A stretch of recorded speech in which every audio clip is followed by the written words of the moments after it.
এই হলো আমার মাছগুলো।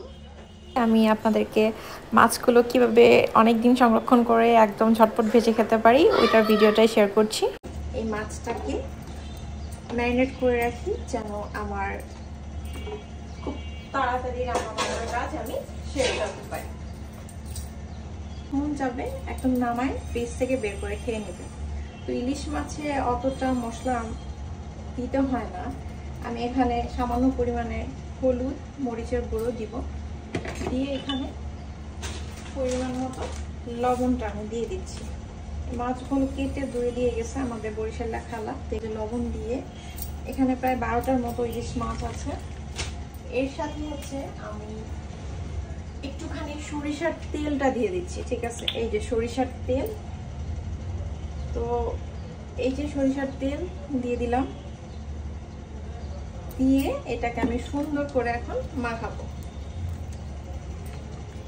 এই যে দেখেন,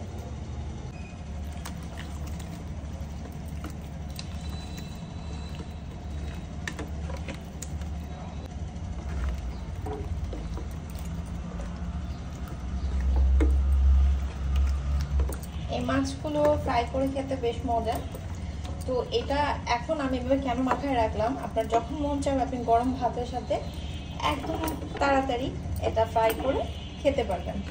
এরকম মাছ ম্যারিনেট করা থাকলে আমার আর কিছুই লাগে না, জাস্ট ফ্রিজ থেকে নামাবো, ভেজে খেয়ে ফেলবো। এখন কথা হচ্ছে এটা যে আমি হলুদ মরিচ মাখায় রাখলাম, নিশ্চয়ই এটা থেকে একটা গন্ধ আসবে।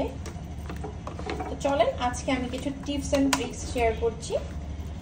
এটা জাস্ট একদম মনে হবে যে আপনি বাজার থেকে টাটকা এনে কেটে ফ্রাই করে খাচ্ছেন। তো চলেন এটা কিভাবে আমি করব। এই তো আমার ফিশগুলো খুব সুন্দরভাবে ম্যারিনেট হয়। এখন আমি আপনাদেরকে দেখাচ্ছি আমি এটা কিভাবে রাখবো। এরকম একটা বক্স নিব, এরপর আমি মাছগুলোকে সুন্দর করে এখানে বিছায় দেব। এটাই হচ্ছে মাছটাকে একদম টাটকা টাটকা জাস্ট এনে দিবে।